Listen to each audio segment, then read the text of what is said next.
All right, let's talk market, but mostly rates right now. Joining us now, Subhadra Rajappa, Societe, Generale, head of U.S. rate strategy. So do the markets assume Donald Trump's going to be president at this point? That's kind of the point you're making in the notes. That's what's causing the backup in rates? Yeah, the price action after Thursday was definitely where the market is looking or assigning at least a higher probability of a Trump win. And if you go back to 2016, the playbook says that 10-year yields rose by about 80 basis points between November to mid-December, and 10-year break-evens or inflation expectations rose by nearly 40 basis points because the market started to look at the possibility of tariffs as well as tax cuts that could increase deficits.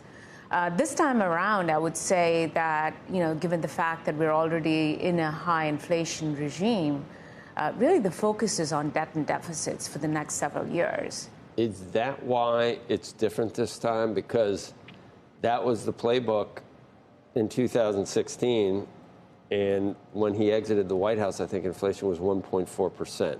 So you did see tax cuts, you did see tariffs, you didn't see 40-year highs in inflation till 14 months after Joe Biden took office. So is that, in your view, that's totally pandemic-related, supply chain, or was some of the excess stimulus and trillions of dollars of maybe stimulus we didn't need, was that responsible, or a bit of both? So there's definitely a combination of factors that led to that rise in inflation. I mean, let's remember a lot of that pandemic spending came before President Biden was elected, okay. And then we had a little bit more with Biden getting elected.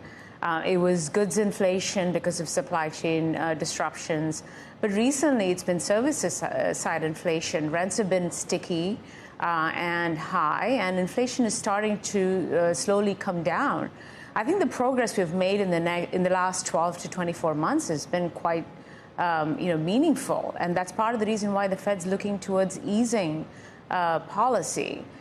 Going forward, really what the Fed wants to see is that disinflationary trend continue. They want to see core PCE at least get to around 2.5% before they start thinking about rate cuts. So there's still more work to be done.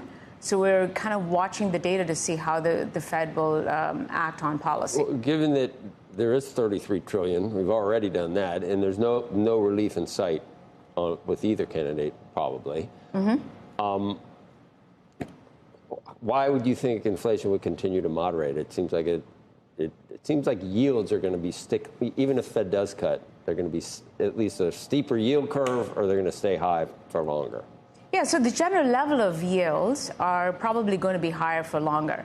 And that's the debt and deficit story. The inflation story comes in if we, say, have additional tariffs or other sort of stimulative efforts.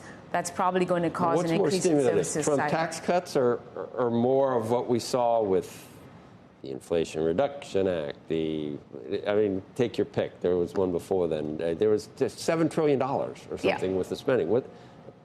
You're absolutely right in pointing out that both are somewhat not just inflationary. Both, but sometimes tax cuts can actually, corporations pay more in taxes now than they did before the tax cuts. Well, President Trump is thinking about bringing down... The total level is higher. Yeah, down to 20%. To 20%. So that's not a meaningful change. Really, the question for inflation is one of tariffs. The proposals that are currently in place from the Trump administration is that they would increase tariffs by 60% on China and 10% on all imports. Right. No one believes that. Okay.